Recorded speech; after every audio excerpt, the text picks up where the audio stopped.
विषमतावादाच्या विरुद्ध, जातीवादाच्या विरुद्ध, मनुवादाच्या विरुद्ध, वैदिकवादाच्या विरुद्ध आणि पर्यायाने ईश्वराच्या विरुद्ध बाबासाहेब आंबेडकर लढले। तो क्या है? तो हिंदू मतलब जाती पर आधारित क्रमिक असमानता है। या देशाच्या संविधानाचं जे आहे ती समीक्षा झाली पाहिजे। त्यावेळी कांशीराम साहेबांनी देशभर रॅल्या काढल्या, सभा संमेलन घेतली आणि लोकांना जागवण्याचं काम केलं। ज्या लोकांवर आंबेडकरवाद चालवायची जबाबदारी होती ते लोक आंबेडकरवाद सोडून गांधीवादाकडे गेले आणि हे तेच गांधी ज्यांनी आयुष्यभर बाबासाहेब आंबेडकरांना विरोध केला। बाबासाहेब आंबेडकर एवढे मोठे देशभक्त असून बाबासाहेबाचा उदो उदो करायला कांशीराम साहेबाला मुवमेंट मोठी करावी लागली। फुले आणि शाहू यांना मानायला, रिकॉग्नाइज करायला कांशीराम साहेबांना आपल्या आयुष्याची कुर्बानी द्यावी लागली।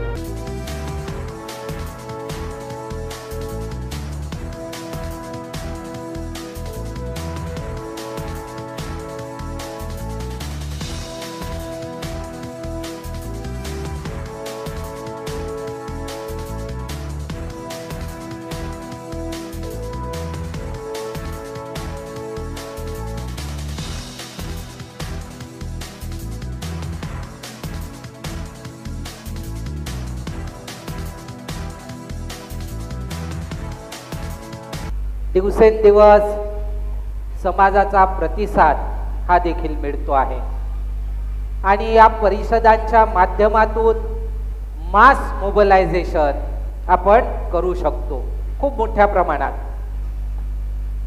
आता समाजाला हे जागृत करण्याची का आवश्यकता आहे याचाही आपण विचार करूया। याचा विचार केला असता आपला असं लक्षात येईल की बाबासाहेब आंबेडकर यांनी एक स्टेटमेंट दिलं होतं। काय म्हणाले होते बाबासाहेब आंबेडकर? बाबासाहेब आंबेडकर म्हणाले होते की तू गुलाम आहेस याची जाणीव जर गुलामाला करून दिली तर तो गुलामी विरुद्ध बंड करतो। बाबासाहेबांनी ज्याप्रमाणे म्हणाले की तू गुलाम आहेस, हे जर गुलामाला सांगितले तर तो गुलामी विरुद्ध बंड करून उठतो, तर मग आपण गुलाम नाहीत हे बाबासाहेबाला म्हणायचं होतं की जो गुलाम आहे भारतात त्याला माहीतच नाही की तो गुलाम आहे। कारण गुलामगिरीचे काय निकष आहेत, गुलाम कोणाला म्हटल्या जातं हे देखील, याबद्दल देखील लोक विचार करत नाही। आपण साधा महात्मा ज्योतिबा फुलेंचा टर्निंग पॉइंट पाहू। जेव्हा महात्मा ज्योतिबा फुले यांचा लग्नाच्या वरातीत अपमान झाला आणि त्यांना तिथून शूद्र म्हणून हाकलून देण्यात आले, ते पुण्यामध्ये मुलामिठा नदीजवळ बसून रडत होते आणि त्यावेळी जे कोणी अस्पृश्य लोक होते, ज्यांच्या गळ्याला गाडगं आणि कमरेला झाडू होता, हातात काठी होती, काठीला घुंगरू होतं, अंगावर वरती काही घालता येत नव्हतं, हाताला काळा दोरा, गळ्यात काळा दोरा, ओळखायला ओळख म्हणून आयडेंटिटी कार्ड अस्पृश्यांचं, असे लोक फुलेंच्या जवळ गोळा झाले आणि हसायला लागले की म्हणे हा चांगल्या घरचा दिसतो आहे, चांगला माणसासारखा माणूस दिसतो आहे आणि बाईसारखा रडत बसलाय। महात्मा फुले रडता रडता तिथे थांबले। ते विचार करायला लागले की माझा एवढासा अपमान झाला, मला लग्नाच्या वरातीतून फक्त हाकलून दिलं, मी रडतो आहे, हे लोक एवढं अपमानित जीवन जगतायत आणि हसतायत, यांना या जगण्याची चीड येत नाही का? हे माणसं असून असं जगणं कसं काय स्वीकारू शकतात? हा प्रश्न फुल्यांना त्यावेळी पडला। त्यांनी उत्तर शोधलं, त्यांना उत्तर सापडलं की मनुवादाच्या आधारावर, ब्राह्मणवादाच्या आधारावर यांच्या बुद्धीचा विकासच होऊ दिला नाही। यांना शिक्षण बंदी केली आणि जसं ठेवलं तसं जगा यासाठी बाध्य केलं आणि त्यामुळे काय चांगलं काय वाईट जे काही मिळालं नशिबाचं म्हणून त्याला स्वीकारायचं आमच्या मागच्या जन्मीची करणी म्हणून ब्राह्मण त्यांना सांगायचे, ते स्वीकारायचं, तसंच जगायचं. ब्राह्मण पुन्हा एक षडयंत्र रचायचे की जर तुला या जन्मातून, या अशा जगण्यातून मुक्ती पाहिजे असेल तर यावेळी धर्माप्रमाणे जग, धर्माचे नियम मोडू नको, म्हणजे तुझ्या वाटेला पुढच्या जन्मी चांगलं जीवन येईल. हे त्यांचं षडयंत्र फुल्यांनी तेव्हा ओळखलं. आणि मग फुले म्हणतात की हे एखादी व्यवस्था ज्यांना असं जगण्यासाठी बाध्य करत असेल ती व्यवस्था बदलवली पाहिजे. त्यांनी त्याचं कारण आपल्याला माहित आहे, ते जे काही सांगतात, जे कविता केलेली आहे, विद्येविना मती गेली, मती विना नीती गेली, नीती विना गती गेली, गती विना वित्त गेले, वित्ताविना शूद्र खचले, एवढे सगळे अनर्थ एका अविद्येने केले. आणि ज्या काही गुलामीच्या 3 बेड्या आपल्या देशामध्ये विशेष करून शूद्र आणि अतिशूद्र आणि महिला या लोकांच्या पायात या विषमतावादी व्यवस्थेने अडकवल्या, ते बिळी तोडण्याचं काम महात्मा फुल्यांनी सुरू केलं. पण फुल्यांचा विरोधच झाला. आणि विरोध कोणी केला? घरच्यांनी केला, नातेवाईकांनी केला, जातीतल्या लोकांनी केला, समाजाच्या लोकांनी केला. का विरोध केला? तर फुले म्हणे धर्माचा नियम मोडत आहे. कोणते धर्माचे नियम? तर धर्म सांगत होता शूद्राने शिकू नये, मुलींनी शिकू नये, अतिशूद्राने शिकू नये, हा अधर्म आहे. आणि मग याला पाप म्हणून दररोज फुल्यांचा अपमान, सावित्रीआईचा अपमान होत होता. पण त्या गुलामांना जागवण्याची सुरुवात महात्मा फुल्यांनी केली. पण सगळे गुलाम काही ते जागवू शकले नाही, पण सुरुवात मात्र नक्कीच केली. आणि त्या सुरुवातीचा परिणाम असा झाला की बाबासाहेबांचा काळ येतपर्यंत अतिशूद्र असून बाबासाहेबांपर्यंत शिक्षण पोहोचलं. आणि मग बाबासाहेबांनी देखील एक लढाई केली, एक संघर्ष केला. कोणता संघर्ष केला? किती काळ केला? विषमतावादाच्या विरुद्ध, जातीवादाच्या विरुद्ध, मनुवादाच्या विरुद्ध, वैदिकवादाच्या विरुद्ध आणि पर्यायाने ईश्वराच्या विरुद्ध बाबासाहेब आंबेडकर लढले. कारण हे जे काही सांगतात धर्माच्या नावाचं, हे सगळं देवानी निर्माण केलं. आणि वेद वगैरे जे काही आहे तर ते ईश्वराच्या तोंडातले जे काही शब्द आहेत ते लिखित आहे म्हणतात. आणि म्हणून तिथे जे काही लिहिलेलं आहे त्याच्या विरुद्ध कोणी जाऊ नये. आणि तिथं असं लिहू नये की शूद्राने शिकू नये. शूद्र म्हणजे कोण? आज त्याला आपण ओबीसी म्हणतो, ज्यामध्ये तेली, माळी, कुणबी, लोहार, सुतार, सोनार अशा अनेक जाती, 3743 जाती या बीपी मंडल यांच्या आयोगाप्रमाणे भारतात आहेत. तर एवढ्या जातीतले लोक भारतात शूद्र आहे. अतिशूद्राने शिकू नये. अतिशूद्र कोण? तर आजचा शेड्यूल कास्ट, शेड्यूल ट्राईब, ज्याला पूर्वी दलित आणि आदिवासी आपण आजही शब्द प्रयोग करतो, पूर्वी त्याला अस्पृश्य म्हटलं गेलं. तर हे लोक या देशामध्ये यांनी शिकू नये, यांना अधिकार नाही, असं सगळं तिथे लिहून ठेवलं.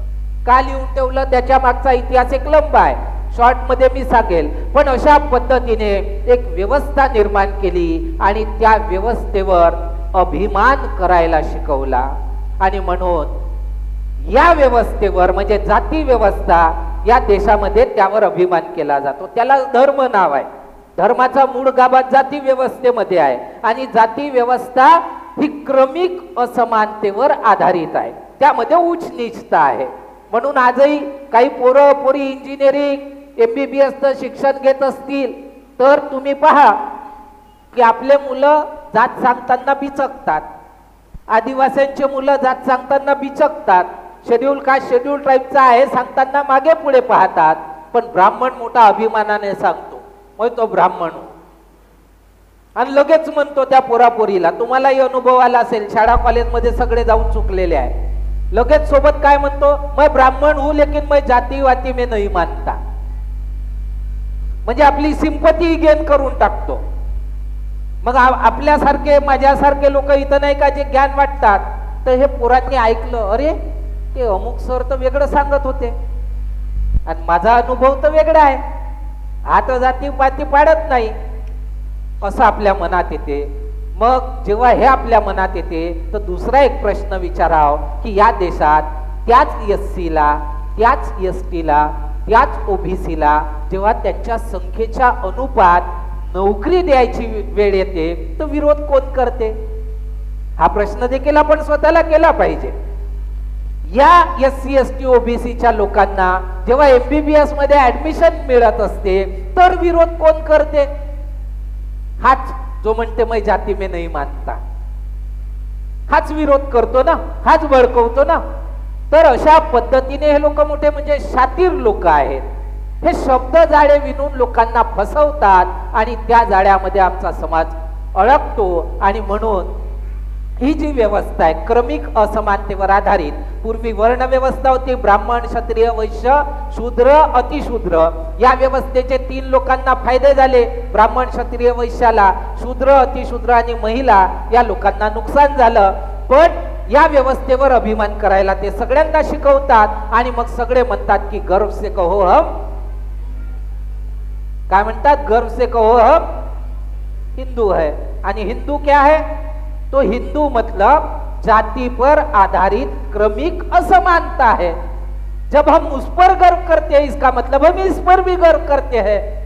अरे भाई वो कहेगा तो ठीक है, वो अपने ऊंचेपन पर गर्व करता है. आप यदि निचले हो तो आप क्या अपने नीचपन पर भी गर्व करते हो? इसलिए बाबा साहब को कहना पड़ा था कि गुलाम को गुलामी का एहसास दिला दो तो वो विद्रोह कर उठेगा.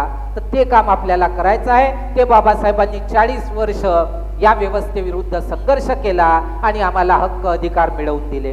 कशात मिळवून दिले हक्क अधिकार? भारतीय संविधानात मिळवून दिले. कधी मिळवून दिले? 26 नोव्हेंबर 1949 ला संविधान सभेने हे संविधान स्वीकारलं होतं. त्या दिवशीपासून 2 महिन्यानंतर म्हणजे 26 जानेवारी 1950 ला हे संविधान लागू झालं. आज 75 वर्ष पूर्ण होणार आहेत त्याला. 75वा संविधान दिवस आणि 75वा गणतंत्र दिवस हा आपण 23 मध्येच साजरा केला. 23 आणि 24च्या सुरुवातीला. कारण याचं काउंट जे असते, पहिला संविधान दिन हा 26 नोव्हेंबर 1949 होता जेव्हा ते संविधान स्वीकारलं. वर्ष मात्र त्याचे 75 या वर्षी पूर्ण होणार आहे. 75वा दिवस आपण मागच्या वर्षी साजरा केला, या वर्षी 76वा दिवस आहे. पण वर्ष 75 पूर्ण यावेळी होणार आहे. त्या संविधानात आम्हाला अधिकार मिळाले. आणि जेव्हा संविधानाची समीक्षा 1999-2000च्या काळात बीजेपी सरकार अटल बिहारीच्या नेतृत्वात होतं, ते म्हणाली, त्यांनी ठराव पास केला तिकडे संसदेत की या देशाच्या संविधानाचं जे आहे ती समीक्षा झाली पाहिजे. त्यावेळी कांशीराम साहेबांनी देशभर रॅल्या काढल्या, सभा संमेलनं घेतलीत आणि लोकांना जागवण्याचं काम केलं. त्यावेळी कांशीराम साहेब एक गोष्ट म्हणायचे. काय म्हणायचे? कि ये जो संविधान है ये कोई 2-3 साल में नहीं बना, ये संविधान 150-200 साल के संघर्ष का निचोड़ है. काय म्हणायचे कांशीराम साहेब? कि संविधान कोई 2 साल 11 महीने या 3 साल में नहीं बना. भारत का संविधान हमारे महापुरुषों के 150-200 साल के संघर्ष का निचोड़ है. मग तो संघर्ष जो पश्चिम बंगाल मधनं सुरू झाला, गुरुचांद ठाकूर, हरिचंद ठाकूर यांनी त्याची सुरुवात केली 1816-17 मध्ये. नंतर आपण एक काळ सांगतो, कांशीराम साहेब सांगायचे 1848 ते 1956 पर्यंतचा 108 वर्षाचा संघर्ष ते सांगायचे. पण त्यापूर्वी हरिचंद ठाकूर, गुरुचंद ठाकूर यांचाही संघर्ष आहे. तर या संविधानात सगळ्या महापुरुषांनी जो काही संघर्ष केला आणि डिमांड केली इक्वॅलिटीची, जातीवर आधारित विषमता नाकारण्याची, तर ते अधिकार आम्हाला भारताच्या संविधानात मिळाले. त्याला 75 वर्ष पूर्ण होत आहे. आणि हे ज्या संघर्षातून मिळालं त्या संघर्षाला आज आपण एक नाव देतो. ते नाव काय आहे? आंबेडकरवाद.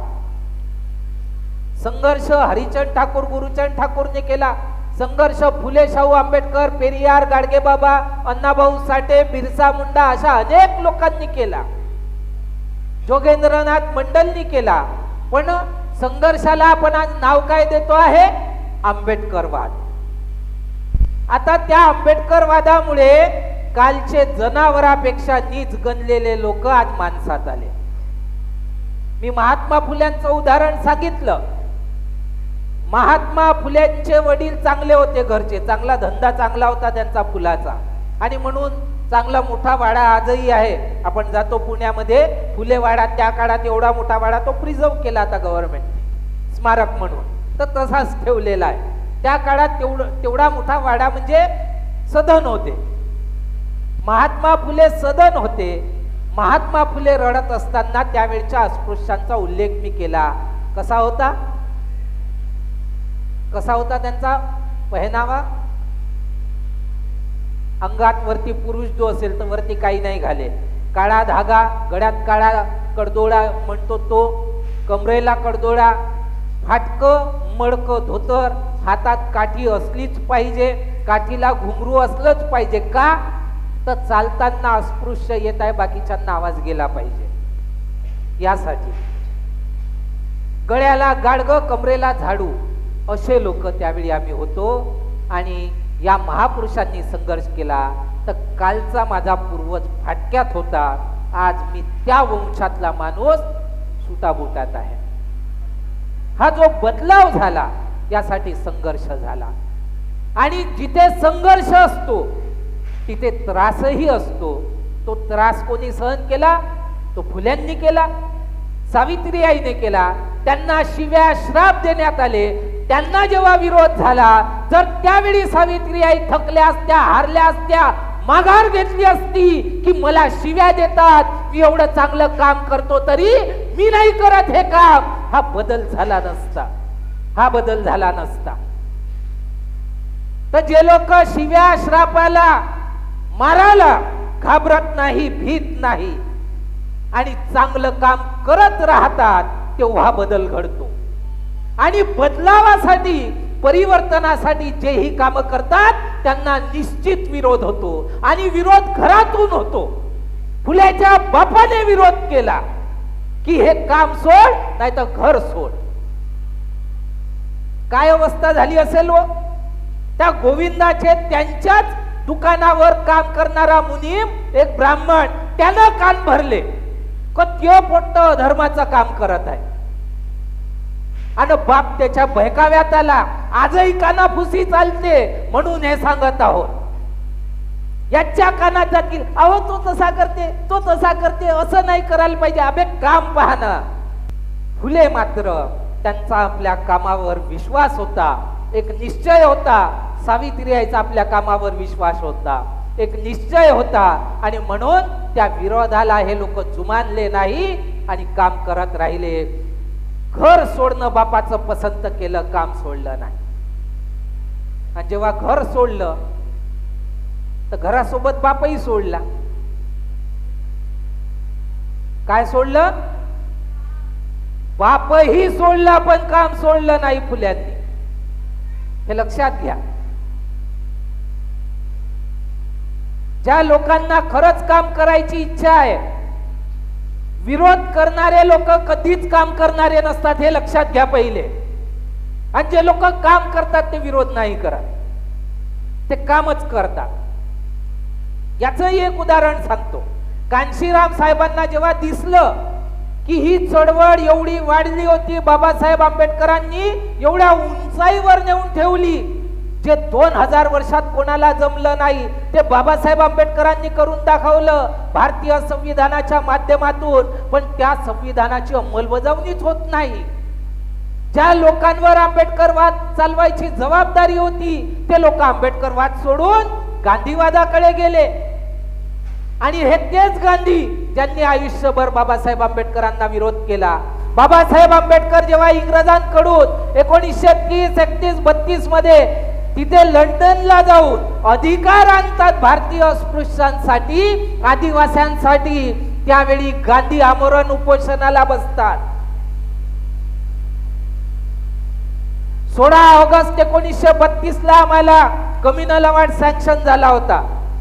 त्या कम्युनल अवॉर्ड मध्ये भारतातल्या अस्पृश्यांना, आदिवासींना अधिकार मिळाले होते, राजकीय अधिकार, रिझर्वेशन मिळालं होतं.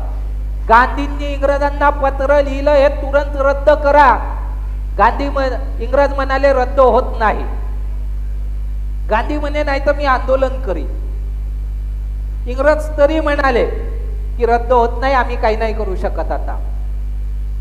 पण गांधीच्या शब्दाला त्यावेळी एक वजन होतं, त्याच्या मागे लोक होते.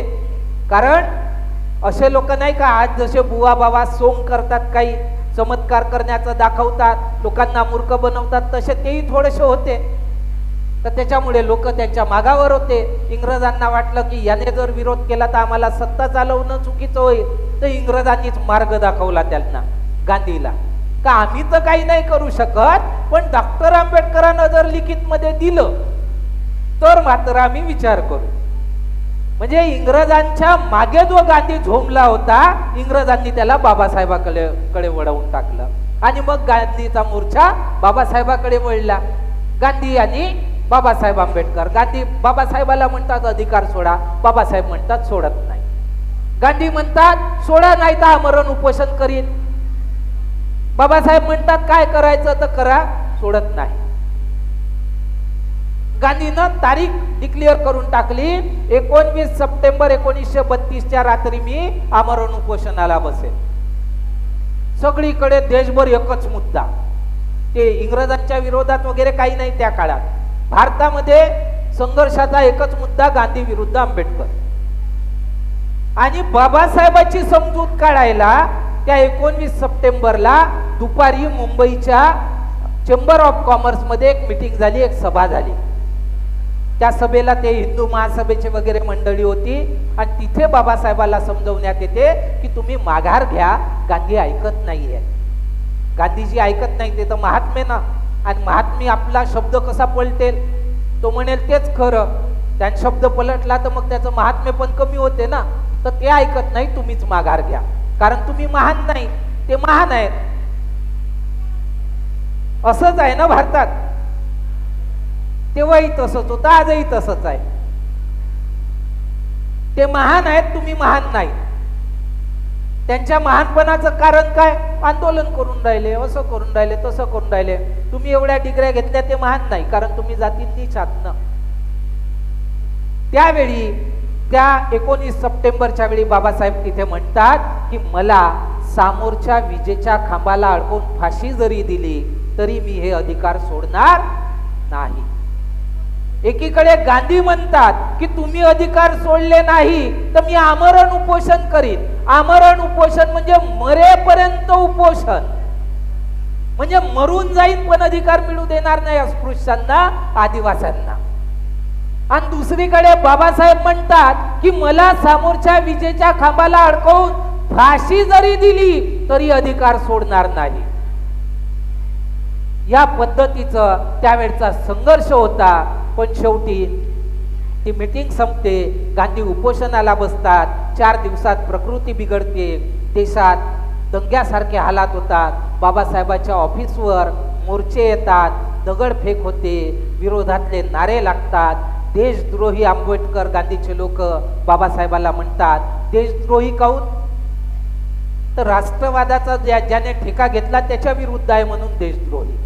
तुम्ही आपल्या लोकांसाठी हक्क मागता म्हणून देशद्रोही नाही किंवा राष्ट्रभक्त नाही. या पद्धतीची मांडणी त्यावेळी झाली आणि बाबासाहेब आंबेडकरांना परिस्थिती अशी झाली, एकाने तर रक्ताने पत्र लिहिलं की यदि गांधी जी को कुछ हो गया तो मुझे मेरे खून की कसम मैं तुम्हें जान से मार डालूंगा. अनेक पत्र येत होती, अमुक गावात दंगा झाला, आपली इतकी लोक मारल्या गेली. धमुक गावात आपल्या समाजावर बहिष्कार टाकण्यात आला. बाबासाहेब आंबेडकर एके दिवशी सायंकाळी तिकडे पुण्यामध्येच होते. त्यावेळी वाटाघाटीच्या बोलण्या सुरू होत्या आणि त्यावेळी मग तिथे सगळे सहकारी आहे. दबाव इतका वाढला, बाबासाहेब आंबेडकरांच्या चेहऱ्यावर भयंकर टेन्शन आलं. बाबासाहेबाचे 4 सहकारी तिथे बसले, बाबासाहेब बसले.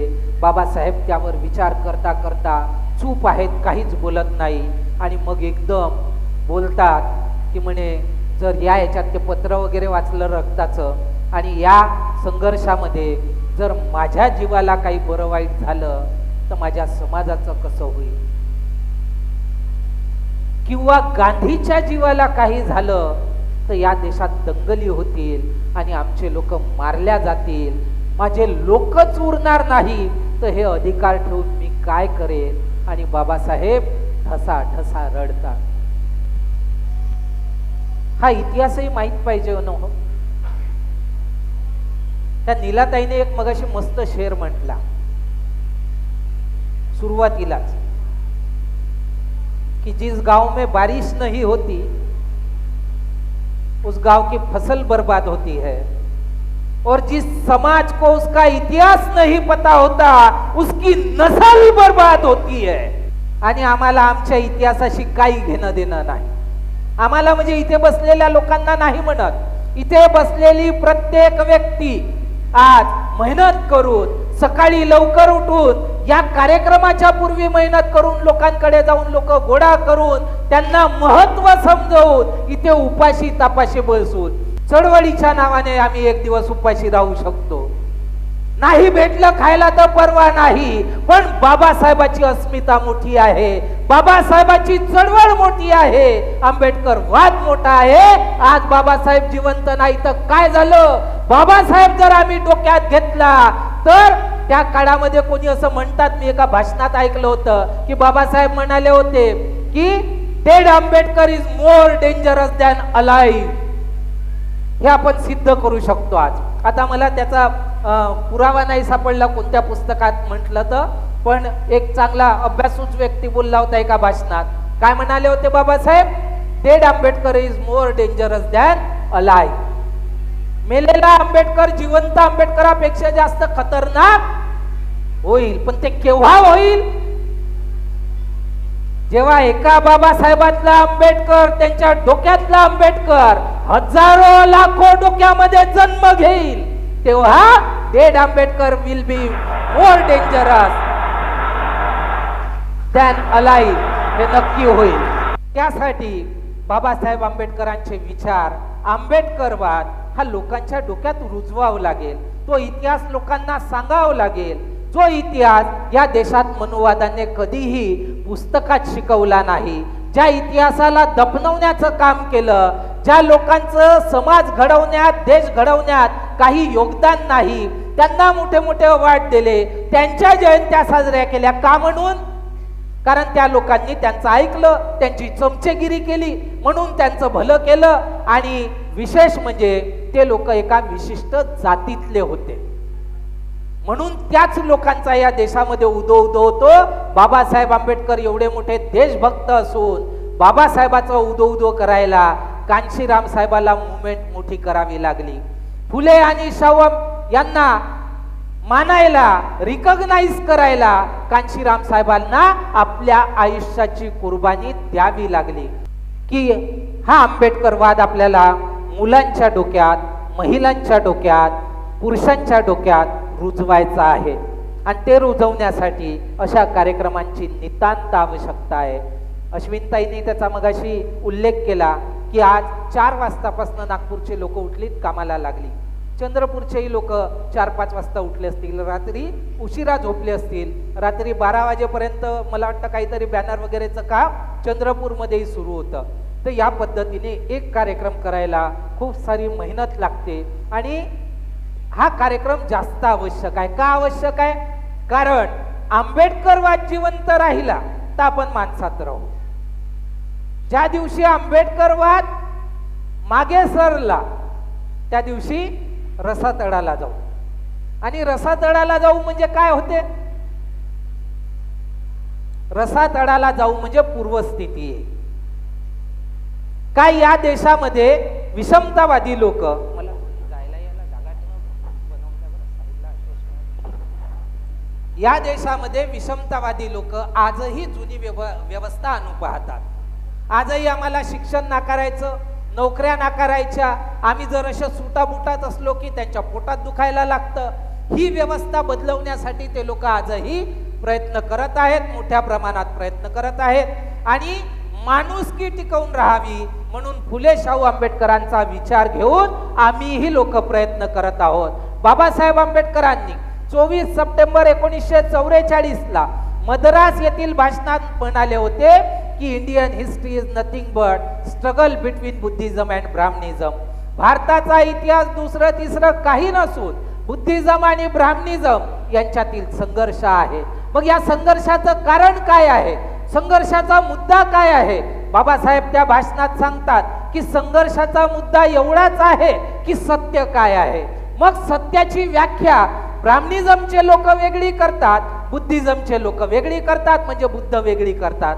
मग ब्राह्मणवादी लोक सत्याची व्याख्या काय करतात? ते म्हणतात वेदात जे काही लिहून आहे तेच सत्य, बाकी सगळं खोटं. बाबासाहेब ते देखील सांगतात की त्यांचा एक सिद्धांत आहे, ब्रह्मा सत्यम जगन मिथ्या. ब्रह्मच सत्य आहे, जग मिथ्या आहे. आणि ब्रह्म कोण आहे? तर ब्रह्म ते सांगतात की सृष्टीचा निर्माता ब्रह्म आहे. ब्रह्माच्या मुखातून ब्राह्मण, बाहूतून क्षत्रिय, जांघेतून वैश्य आणि पायातून शूद्र झाला असं सांगतात. आणि ब्रह्माच्या विभिन्न अंगातून विभिन्न वर्ण जन्माला आले, म्हणून सगळ्यांचा सामाजिक दर्जा देखील तसाच राहील.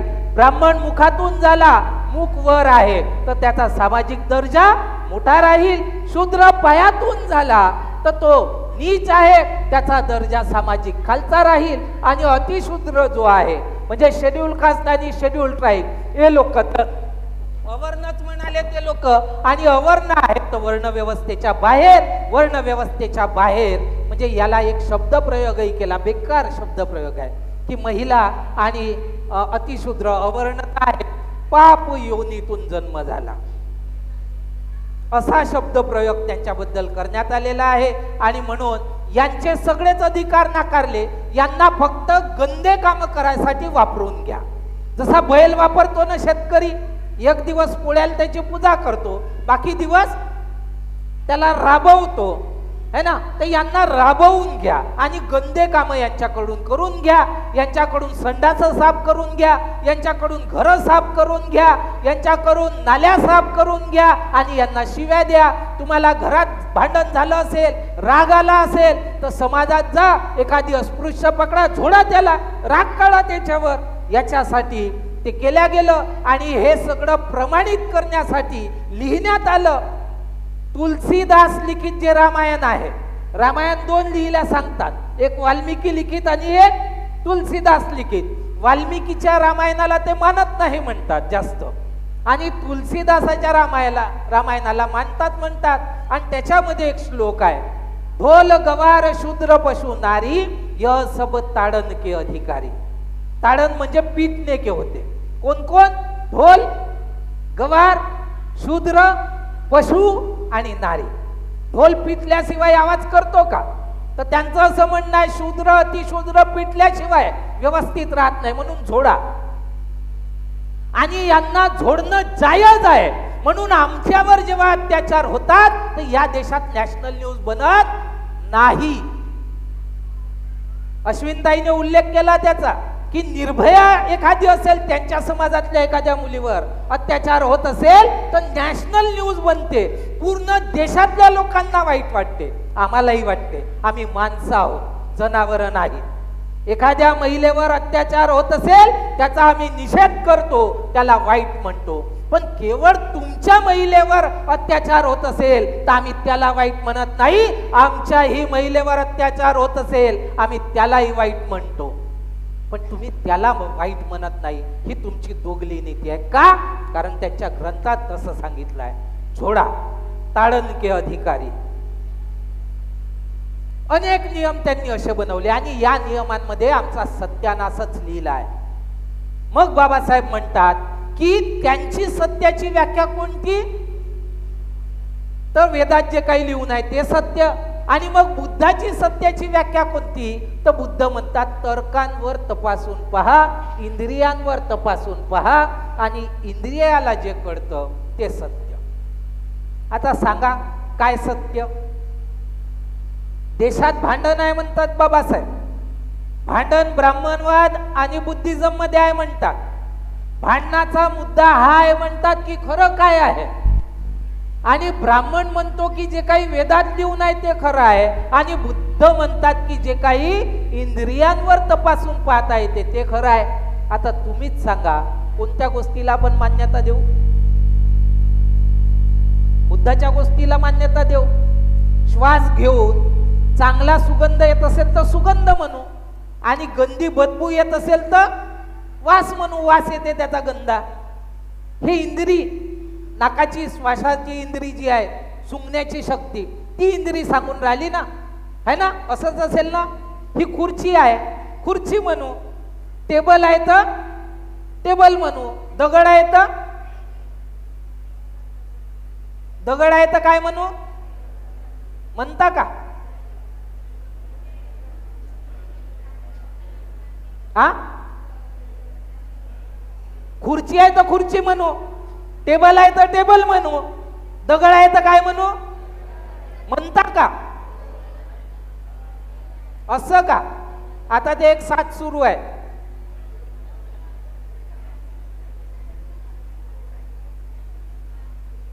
हा, माहित आहे का कोणती साथ सुरू आहे? तर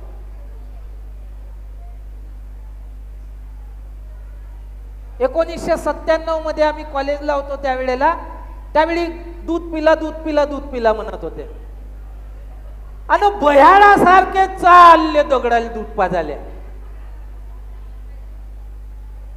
इथून हे सिद्ध होते की ते म्हणतात जे आम्ही म्हणू तेच सत्य, आणि आपणही बयाडासारखे ते म्हणतात त्याला सत्य स्वीकारतो. म्हणजे आपल्याला बुद्धी आहे की नाहीये? तुम्ही स्वीकारल्या नाहीये म्हणून मी काही नाही बोललो बा. हा, आपल्याला बुद्धी आहे का? आहे का? मग त्या बुद्धीचं प्रमाण आपल्यातले काही लोक अशा पद्धतीनं देतात. हा संघर्ष आहे. बाबासाहेब 24 सप्टेंबर 44 ला संघर्ष सांगतात, आणि क्रांती आणि प्रतिक्रांतीत काय म्हणतात माहित आहे? इथे तर फक्त संघर्ष म्हणाले. क्रांती प्रतिक्रांतीमध्ये म्हणतात की भारताचा इतिहास हा जीव घेणा संघर्ष आहे. बुद्धिझम आणि ब्राह्मणिझम मधला जीव घेणा. म्हणजे एकीकडे ब्राह्मणवाद आम्ही जे म्हणतो ते खरं आहे म्हणतात, दुसरीकडे बुद्धिझम वाले लोक जे आहेत, तर्काला मानणारे लोक जे आहेत, सुधारवादी लोक जे आहेत, परिवर्तनवादी लोक जे आहेत, ते खऱ्याला खरं आणि खोट्याला खोटं म्हणण्याची धमक ठेवतात. हा संघर्ष आहे, हे भांडण आहे. हे भांडण जर आपण समजलं तर आपण बाबासाहेब सोडून इकडे तिकडे कुठेही जाणार नाही. कारण आपल्याला मोठी सवय पडली आहे, हे सोडाचं तिकडे जायचं, थोडस तिकडेही जाऊ, पाहले काय होते. नाही लेकरं घेऊन, अहो तुम्ही दिसल्या होत्या ताई तिकडे, पाहाले गेली होती, पोरं बारा जिद्द करत होते, है ना, पाहाले गेली. आणि आमच्यासारखे लोक नाही राहिले, दोन सारख्या विचाराचे लोक भेटले तर तिथला किती मस्त आहे, तिथला तर त्याच्याही पेक्षा मस्त आहे. हो का? मी नाही गेली बा तिकडे. अरे जाऊन पाहत आहे, उद्याच जा. आणि चालली ताई दुसऱ्याच दिवशी वेळेत वेळ काढून. तिकडचा मस्त आहे ते पाहायला. मी नावं नाही घेऊन राहिलो बरं कुठलेच, आणि तुम्ही सगळे समजदार आहात म्हणून हसू नाही राहिल्या, बरोबर समजून राहिल्या की मला काय म्हणायचं आहे. तर हा संघर्ष आपण जर ओळखला तर आम्हाला लढायचं कोणत्या बाजूनी आहे ते देखील लक्षात येईल. आणि जर समजा या दोन गटांमध्ये समजा युद्ध आहे, हा एक गट आहे ब्राह्मणवाद, हा एक गट आहे मानवतावाद बुद्धिझम, या दोन मध्ये संघर्ष आहे. आणि यातले काही लोक उठसूट इकडे जाऊन पडतात, तर काय होईल? कोण जिंकेल? पुन्हा एकदा समजला का प्रश्न? याला थोडस व्यापक करू. हा ब्राह्मणवाद आहे शेवटपर्यंत, आणि हा बुद्धिझम वाले लोक आहेत शेवटपर्यंत, है ना. या दोघांमध्ये भांडण आहे, युद्ध आहे, मारापिटी आहे. आता कोण जिंकेल? ज्याची ताकद जास्त असेल तो जिंकायला पाहिजे. भारतामध्ये बहुजन समाजाची ताकद जास्त आहे, 100त 85% आहे, 100त 85 आहे. ताकद तर यांची जास्त आहे, पण यातले लोक उठसूट इकडेच येऊन पडतात. एक जोमो केनिया नावाचा एक पर्सन झालेला आहे साऊथ आफ्रिकेचा, जोमो केनियाटा. त्याने माहित आहे का एक मांडणी केली होती, म्हणजे समाज सुधारक होता, त्याने सेपरेट केनियाची डिमांड केली. ब्लॅक लोकांचा तो व्हॉइस होता, निग्रो लोकांचा मोठा संघर्ष आहे त्याचा. आता जगात गुलाम जे आहे राष्ट्राने, एका राष्ट्राने दुसऱ्या राष्ट्राला गुलाम जे बनवलं, तर सगळ्यात जास्त गुलाम बनवणारं राष्ट्र जे आहे ते इंग्रज आहे, इंग्लंड. गोरे लोक त्यांनी जास्तीत जास्त राष्ट्रांना गुलाम बनवलं. तो जोमो केनियाट काय म्हणाला, आणि हे लोक जे आहेत मॅक्झिमम ख्रिश्चन लोक आहेत, तर ते धर्म वगैरे घेऊनच जास्तीत जास्त लोकांना त्या पद्धतीने बनवतात. जोमो केनियाटा म्हणाला की when Britishers arrived we had land, they had Bible. जेव्हा ब्रिटिशर्स आमच्या देशात आले तेव्हा आमच्याकडे जमिनी होत्या आणि त्यांच्याकडे बायबल होती. They taught us how to pray with closed eyes. त्यांनी आम्हाला डोळे बंद करून प्रार्थना करायला शिकवली. When we open it we had Bible and they had land. जेव्हा आम्ही डोळे उघडे केले तर आमच्याकडे बायबल होत्या आणि त्यांच्याकडे जमिनी होत्या. आता आपण याला आपल्या देशात लागू करू या नियमाला. When Britishers arrived we had land, they had Bible, they taught us how to pray with closed eyes. When we open it we had Bible, they had land. आपण भारताबद्दल ओपन करू की जेव्हा आर्य भारतात आले आमच्याकडे जमिनी होत्या, त्यांच्याकडे घंट्या होत्या. त्यांनी दगड ठेवले, शेंदूर बुक्का लावला आणि आम्हाला पूजा, आत्म्याची, ईश्वराची पूजा करायला शिकवली घंटी वाजवून. टंग टंग टंग टंग टंग टंग टंग टंग, है ना. आणि जेव्हा आपण ती घंटी वाजवून डोळे बंद करून त्या ईश्वराच्या पूजेमध्ये लीन झालो, जेव्हा आपले डोळे उघडले तर आपल्याला काय चित्र दिसलं? ते देशाचे मालक झाले आणि आम्ही गुलाम झालो. नियम सारखा आहे. त्या नियमाला जर असं वापरलं तर असं दिसते आपल्याला. मग हे जे डोळे बंद केले, हे डोळे उघडण्याची गरज नाही का? पण आमचे लोक जे आहे बहुजन समाज उठसूट, तो जो नाही का नाकानं बोलते, तो पुण्यातला पंडा मोठा नाकानं बोलते, अरे तसं नको करू रे बेटा, असेच म्हणतात. माहित नाही, खूप येल पाडून बोलतात. हे समजलं पाहिजे आपल्याला की आपली लढाई कोणत्या बाजूने आहे. आपली लढाई आंबेडकर वादाच्या बाजूने आहे, पण त्याच्या गोड बोलण्यामध्ये आमचे मुलं बहेकतात, फसतात. सगळी व्यवस्था त्यांच्या हातात आहे, सगळी सत्ता त्यांच्या हातात आहे. या देशातल्या जेवढ्या ताकदच्या स्रोत आहेत, कोणत्या कोणत्या आहेत? या देशातलं संसद आहे, असेंब्लीज आहेत, ब्युरोक्रॅट्स आहेत, IAS IPS है ना, हे जेवढे ऑफिसर लोक आहेत ती लॉबी त्यांच्याकडे आहे. या देशातले धंदे सगळे त्यांच्याकडे आहे, या देशातला मीडिया सगळा त्यांच्याकडे आहे, आणि या देशातला कल्चरल पॉवर त्यांच्याकडे आहे. आणि त्या कल्चरल पॉवरमध्ये, कल्चरल पॉवर म्हणजे सांस्कृतिक शक्ती त्यांच्याकडे आहे. म्हणजे त्यांची जी संस्कृती या देशात रुजली आहे, त्यांनी जर म्हटलं की आज संध्याकाळी 5 वाजता लाईट बंद करा, आम्ही लाईट बंद करतो. त्यांनी जर म्हटलं 3 बार थाली बजाव, तर आम्ही थाली बजावतो. म्हणजे त्यांच्या शब्दाला इतका मान आहे. आणि या देशातला मीडिया, या देशातला मीडिया काय करतो? अरे बाप रे, क्या आदमी है, उन्होंने तो ये जो निकाला और इसमें से जो वेव निकलती थाली बजाने से, उससे कोरोना के विषाणू मर जाते.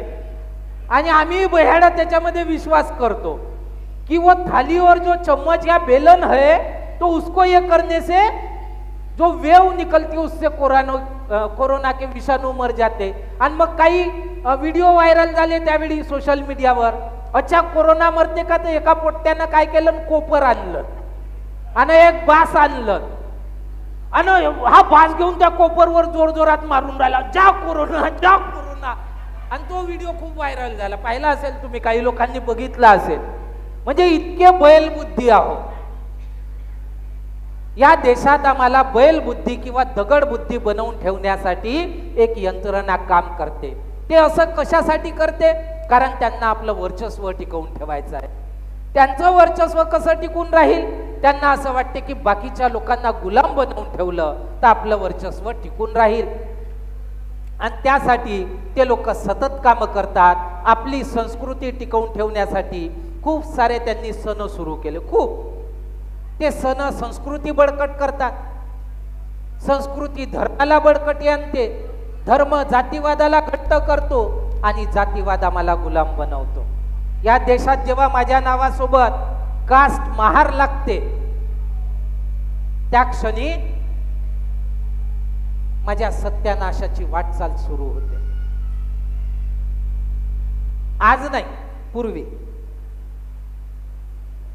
कारण केवळ आम्ही अशिक्षित आहोत म्हणून अपमानित नाही आहोत. बाबासाहेब आंबेडकर जेव्हा या देशामध्ये उच्च शिक्षित होऊन आले त्यावेळी बाबासाहेब स्वतः एका भाषणात म्हणतात की जगात 6 विद्वान आहे, त्यापैकी मी एक आहे. पण तरी देखील बाबासाहेबांचा अपमान बडोद्यात झाला. चपरासी फाईल फेकून द्यायचा.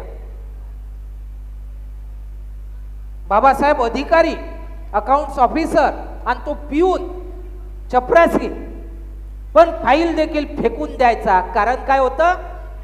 चपरासाच्या माथ्यावर जी जात लिहिली होती ते जाती व्यवस्थेत वरती होती आणि बाबासाहेबाच्या कपाळावर जी जात लिहून होती ते जाती व्यवस्थेत खाली लिहून होती. आणि म्हणून तो अशिक्षित चपरासी देखील बाबासाहेबाचा अपमान करण्यात मोठपण मानत होता आणि त्याला कोणी विरोध नाही करू शकत होता. हे जातीवाद आहे या देशात. या देशामध्ये देशातला प्रथम नागरिक जेव्हा गोविंद साहेब झाले, दलित होते, तरी देखील त्यांना दलित राष्ट्रपती बन गया म्हणाले ना. दलित म्हणजे काही सन्मान तर नाहीये. भारतात एखाद्याला दलित म्हणणं म्हणजे सन्मान तर नाहीये. समजा मीडियामध्ये 4 लोक बोलवले आणि म्हणाले कि भाई आज हमने यहाँ 4 लोग बुलाए हैं चर्चा के लिए, तो इसमें से एक ब्राह्मण है, ये क्षत्रिय है, ये वैश्य है, ये शूद्र है, ये अतिशूद्र है, ये दलित है. असं म्हटलं तर ज्याला दलित म्हटलं त्याचा काय सन्मान केला का? अरे पहिलेच लोकांची मानसिकता बनवली, याचं ऐकायचं नाही. ऐकणाऱ्यांची मानसिकता काय बनवली याचं ऐकायचं नाही आणि हा जो सांगते याले ऐका. ही या देशातली मानसिकता आहे. म्हणून आपली लढाई एका मानसिकतेच्या विरुद्ध आहे. आणि मानसिकतेची लढाई जेव्हा आहे, हजारो वर्षाची लढाई जेव्हा आहे, तेव्हा त्यासाठी संघर्ष लागतो. आणि संघर्ष जेव्हा आहे, युद्ध जेव्हा सुरू आहे, तर युद्धामध्ये भाग घ्यावा लागतो. आणि आपल्यातले अनेक लोक, इथे सगळे लोक, मी वारंवार स्तुती करतोय की सगळे लोक आज आपला वेळ इथे देऊन आलेले आहेत. बाकी बरेच लोक तुम्हालाही अनुभव आहे, नाही माया नाही जमत, काऊन नाही, आज पोट दुखून राहिलं, पाठ दुखून राहिली, डोकं दुखून राहिली, इच्छा नाही आहे, नाही पोराला घेऊन जायचं होतं, खूप अर्जंट काम आहे. मग त्या अर्जंट कामाचं इन्व्हेस्टिगेशन करा तुम्ही. कुठं घेऊन जायचं होतं पोराला? नाही खूपच अर्जंट काम आहे. अरे सांगा तर काय अर्जंट काम आहे, पोराला घेऊन जायचं आहे? नाही याला पाठवून देऊ. नाही नाही ते त्याला नाही जमून, खूपच ते मलाच जायला लागल. बाबा सांगा तर त्याला कटिंगले घेऊन जायचं आहे. अरे असे बहाणे करतात ताई, तुम्ही हसून राहिल्या. आम्ही समाजात जातो, आम्हाला माहित आहे. खूप अर्जंट काम आहे, काय आहे, तो भांडे सकाळचे तसेच पडले आहे म्हणून नाहीये. इकडं आंबेडकरवादाचं आणि मनुवादाचं युद्ध आहे. मनुवादाचे सिपाई तिथं युद्धभूमीमध्ये आहेत आणि आंबेडकरवादाचे सिपाई बहाणे बनवून राहिले. आंबेडकरवाद जिंकेल की हारेल? आंबेडकरवाद हारला तर नुकसान कोणाचं आहे? आमचं आहे. बाबासाहेब आंबेडकर स्वतः म्हणाले होते, यदि हम लोग इतिहास से सबक नहीं सीखते तो इतिहास हमें सबक सिखा देगा. या देशामध्ये जर आम्ही चळवळ नाही चालवली तर पुन्हा गड्याला गाडगं आणि कमरेला फळा लागण्याची शक्यता नाकारता येत नाही. हे बाबासाहेब आंबेडकर बोलले होते. तरी देखील आम्हाला काही, देशात एवढं सगळं होत आहे, मनुवाद बोकाळला आहे, मनुवाद आंबेडकरवादाला, बुद्धिझमला हरवत आहे. मनुवादाचे सिपाई मैदानात आहेत, लढत आहेत, वेळ देत आहेत, बुद्धी देत आहेत, पैसा देत आहेत आणि आपल्या पूर्ण क्षमतेनं लढत आहेत. आणि आंबेडकरवादाचे बच्चे काय करत आहेत? मान्यवर कांशीराम साहेबांनी आंबेडकरवाद जो मृत अवस्थेत गेला होता त्याला पुनर्जीवित केलं, मोठं केलं. देशात एका राज्यामध्ये सत्ता आणून दाखवली प्रबोधनाच्या माध्यमातून. काही नाही, कॅडर कॅम्प घेणे, कार्यक्रम घेणे, सभा संमेलन घेणे, मिटिंगा घेणे. तर या माध्यमातून विचारांचा जो प्रवाह चालतो, एका डोक्यातून दुसऱ्या डोक्यात, दुसऱ्या डोक्यातून तिसऱ्या डोक्यात, आणि आपल्या चळवळीला त्याचा फायदा होतो. तर या पद्धतीने हे काम आपण सुरू केले आहे. वाढदिवसांना देखील लोक नाही का खर्च करतात, मुलांचा वाढदिवस करतात, नातेवाईक येतात, जेवतात, है ना, सगळं चांगलं आहे म्हणतात, तोंडावर सगळं म्हणतात, तिकडे गेले का भाजीत पाणी जास्त होतं, है ना, पतली पतलीच बनवली, गाडी बनवली तर खूपच जास्त गाडी होती, बेसनासारखीच झाली. तर याच्यापेक्षा नाही का, यावर चर्चा करण्यापेक्षा एक कॅडर कॅम्प घेऊन घ्यावा आणि लोकांना महापुरुषांचे विचार सांगावे, पोटाच्या खाद्याबरोबर डोक्याची खाद्य द्यावीत. तर हे सगळं आपण शेवटची हे सगळं आपण सुरू केलेलं आहे. कांशीरामजींनी यासाठी घरबार सोडलं, लग्न नाही केलं, है ना, झालेली सगाई मोडली आणि ही चळवळ चालवली. अगदी 5-10 मिनिटात 5 मिनिटात संपवतोय. तर त्या पद्धतीने त्यांनी काम केलं आणि जेव्हा ते आई वडिलांना भेटायलाही नाही गेले, त्यांनी शपथ घेतली की जब तक बाबा साहब आंबेडकर के कारवा को उसकी मंजिल पर नहीं पहुंचाता मैं घर नहीं जाऊंगा. आणि जेव्हा आई वडील खूप आठवण करायचे, एक नातेवाईक पुण्यात आला आणि म्हणाला की माँ बाप को एक बार मिल तो ले, मिलने में क्या जाता है. त्यावेळी कांशीराम साहेब त्याला म्हणाले की पंजाब का कितना भी गरीब आदमी क्यों ना हो, वो भूख से नहीं मरता, क्योंकि वहाँ खेती होती है और वो कैसा भी करके रूखी सूखी खाकर जिंदा रह सकता है. लेकिन मैंने यहाँ महाराष्ट्र में आकर देखा है कि झूठी पत्तल चाटने के लिए लोग कुत्तों और सुअरों जैसे दौड़ पड़ते हैं. कारण उसत्या पत्रवाड्या देखील आपले लोक खायचे, त्या लग्नातल्या वगैरे नाही का, त्या घरी घेऊन जायचे, त्यातलं फेकलेलं अन्न पुऱ्या वगैरे वाढवून खायचे आणि अजूनही काही भागात ते प्रथा सुरू आहे. म्हणून कांशीराम साहेब म्हणाले होते कि भाई यहाँ लोग इस तरह से जीते हैं, तो जब तक इनको सम्मान का जीवन नहीं दे देता तब तक मैं घर नहीं जाऊंगा. मेरे माँ बाप समझ ले कि उनके लिए मैं मर गया हूं. आणि त्यांनी मुवमेंट सुरू केली. मुवमेंट चालवली तर काही लोक विरोध करायला लागले.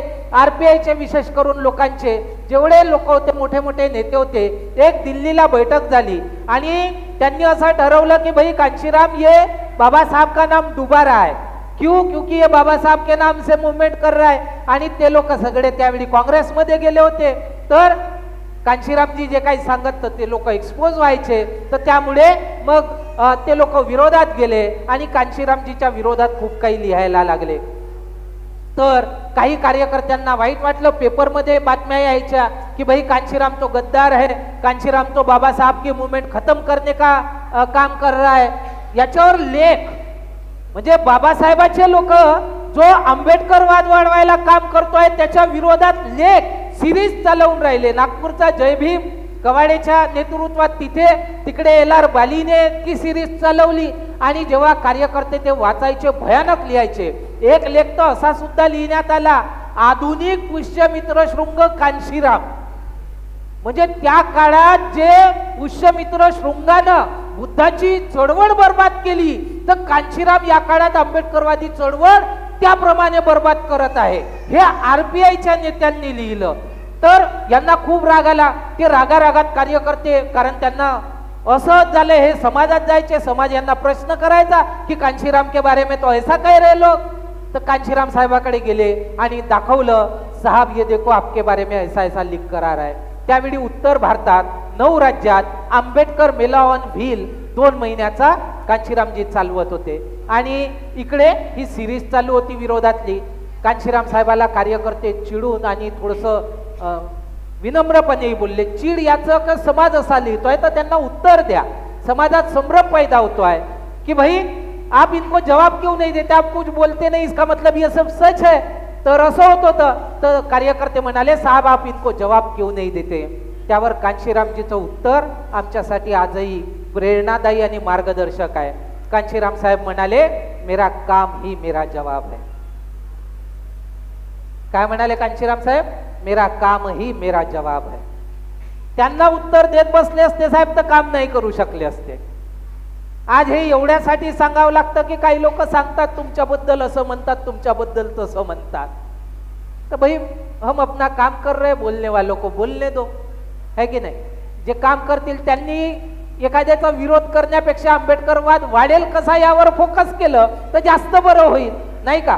तर हे आहे, तर याकडे तेवढं लक्ष देऊ नये. कांशीरामजी काम करत होते. कांशीरामजी म्हणतात, महाराष्ट्र से 2 चीजें सीखा, बाबा साहब से सीखा मूवमेंट कैसी चलानी और बाबा साहब के मानने वालों से सीखा मुवमेंट कैसी नहीं चलानी, तर त्यांनी मुवमेंट उभी केली. एक लीडरशिपची क्लिप दाखवतो छोटीशी की किती प्रकारचे लोक असतात. एखादी व्यक्ती जर कारवा गाडा पुढे ओढत असेल तर एक व्यक्ती असतो तो येऊन त्याला धक्का देतो, म्हणजे त्या कामाला हातभार लावतो. जेवढा वेळ त्याला जमते तेवढा वेळ तो धक्का देतो, म्हणजे ओढणाऱ्या माणसाला मदत होते. दुसरा व्यक्ती येतो, नाटक करतो धक्का देण्याचं, मी तुमच्या सोबतच आहे, पण तो काही काम नाही करत, दिखावा करतो. तिसरा एक व्यक्ती येतो का दिसायला तुमच्या सोबत दिसतो पण काम थांबवायचं काम करतो. हे देखील कांशीराम साहेब म्हणाले होते की मेरे साथ जितने लोग हैं तो 80 लोग तो ऐसे ही है, 10% लोग जो मेरे साथ मुझे घेरने के लिए चल रहे हैं और 2-4% लोग हैं जो सही में मेरे साथ काम करने के लिए चल रहे हैं. इनके बलबूते, इनके भरोसे पर ये मूवमेंट आगे बढ़ रही. तर ही लीडरशिपची एक क्लिप पहा की कशा पद्धतीने गाडा जो आहे चळवळीचा चालतो आणि कसे त्याला विरोधही होतो.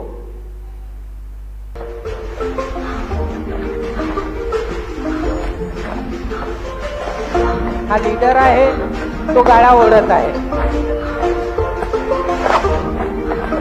हा दुसरा माणूस आला जो त्याला मदत करत आहे, खरोखर मदत करत आहे.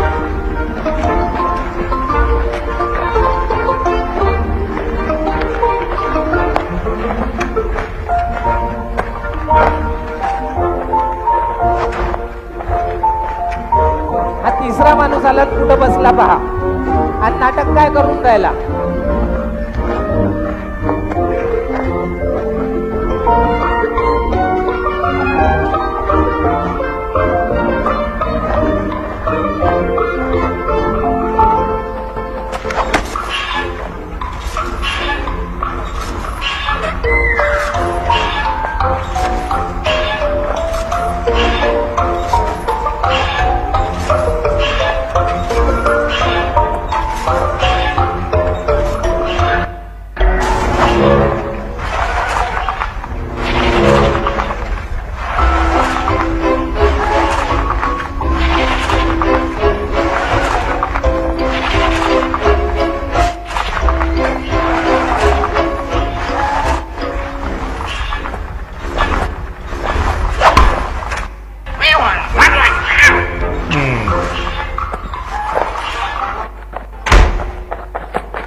या पद्धतीने आपल्याला हा कारवा विचारधारा पुढे न्यायची आहे. आंबेडकरवाद विजयी बनवायचा आहे. आपल्या घरातून सुरुवात करावी लागेल.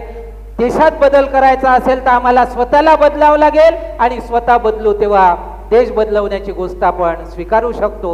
आपण हे सगळं करूया या विश्वासाने इथेच थांबतो.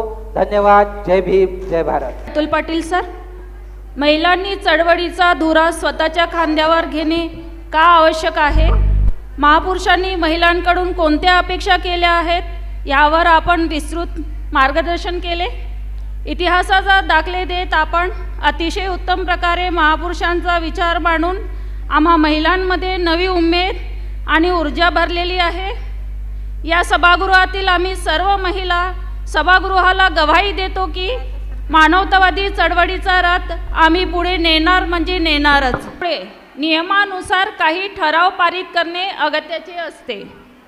ब्रेकमध्ये उपस्थितांनी ठराव आमच्याकडे द्यावेत असे सभागृहाला आवाहन करण्यात आले होते. त्या अनुषंगाने काही उपस्थितांनी आमच्याकडे ठराव आणून दिले आहेत. पहिला प्रस्तावित ठराव प्रिया धोपेकर, महदुला, नागपूर यांच्याकडून आलेला आहे. त्यांचा प्रस्ताव आहे की चूल आणि मूल इथपर्यंत मर्यादित न राहता आम्ही सर्व महिलांनी फुले, शाहू, आंबेडकर, कांशीरामजी यांच्या आंदोलनाला निश्चित ध्येयापर्यंत पोहोचविण्याचे आजच्या परिषदेमध्ये संकल्प केला पाहिजे. या ठरावाला कोणाचा अनुमोदन आहे का? आणि जो आपण ठराव दिला आहे या ठरावामध्ये स्त्रियांनी फक्त चूल आणि मूल न सांभाळता सामाजिक विचारधारा आणि महापुरुषांची विचारधारा बळकट करण्यासाठी आपण लढायला समोर यावे असं माझ्या मते मी आपणा सर्व सभागृहामध्ये सांगत आहे आणि या ठरावाला माझं अनुमोदन आहे. आवाहन करण्यात आलं, अनेकांनी हात वर केले होते. हा ठराव आजच्या परिषदेमध्ये पास केला जातो असं मी जाहीर करतो. दुसरा प्रस्तावित ठराव आहे नीला भालेकर अमरावती त्यांचा प्रस्ताव आहे की आम्ही सर्व महिलांनी आमच्या मुलांना चळवळीच्या विचाराने युक्त असे जज, कलेक्टर, IPS बनविण्याचा निर्धार केला पाहिजे आणि कहीं हम भूल न जाए या विद्यार्थी संघासोबत आमच्या मुलांना आम्ही जोडलं पाहिजे. या ठरावाला कुणाचं अनुमोदन आहे का? युगामध्ये नाही माझे आजोबा अधिकारी होते, नाही माझा भाऊ अधिकारी होता आणि नाही माझा नवरा अधिकारी आहे. पण पुढच्या पिढीमध्ये नक्कीच माझे लेकरं कोणतं तरी अधिकारी बनले पाहिजे, ही माझी इच्छा आहे आणि त्याच मार्गाने मी मार्गक्रमण करत आहे. या ठरावाला माझी पूर्णपणे संमती आहे. या परिषदेमध्ये पारित करण्यात येतो आहे असं मी कार्यक्रमाचे अध्यक्ष या नात्याने घोषणा करतो. तिसरा प्रस्तावित ठराव वर्षा तायडे, ऊर्जानगर, चंद्रपूर यांच्याकडून आलेला आहे. त्यांचा प्रस्ताव आहे की कहीं हम भूल न जाए या अभियानाअंतर्गत दर हप्त्यांमध्ये आयोजित होणाऱ्या विविध गुगल मीटच्या ऑनलाईन साप्ताहिक सभांना सहपरिवार जोडण्याचा आम्ही दृढ निश्चय केला पाहिजे. या ठरावाला कोणाचा अनुमोदन आहे का? की जे साप्ताहिक मीटिंग होत असतात तर त्यांना पूर्ण परिवाराने जुळले पाहिजे. आणि तसं मी मंगळवारची जी आमची खापरखेडा कोराडी मीटिंग असते आमच्या सहपरिवारासहितच आम्ही जुळत असतो. माझी मुलं पण असतात, मिस्टर असले तर असतात, नाहीतर ड्युटीवर असतात, तर आम्ही सर्व परिवारासहित जुळत असतो. तर या ठरावाला मी सहमती देते आहे. ते त्यावर अवलंबून आहे आणि हा विचार या माध्यमातून जर महिलांमध्ये जात असेल तर तो चळवळीच्या उपयोगाचा आहे खूप जास्त आणि म्हणून हा ठराव देखील मी या प्रसंगी इथे पारित करतो आहे.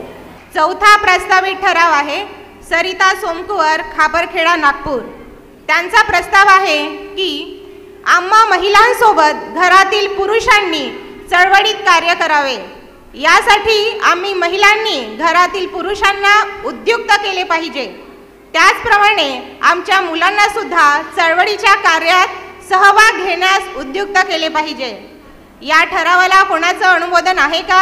आजच्या 6व्या महिला परिषदेमध्ये हा चौथा प्रस्ताव देखील पारित करण्यात येत आहे. ठराव वृषाली मून, नागपूर यांच्याकडून आलेला आहे. त्यांचा प्रस्ताव आहे की बहुजन समाजाची गुलामी बळकट करणारे सण त्योहार साजरे करणं आम्ही बंद केले पाहिजे. त्यासाठी सुरुवात आम्ही स्वतःच्या घरून केली पाहिजे. या ठरावाला कोणाचा अनुमोदन आहे का?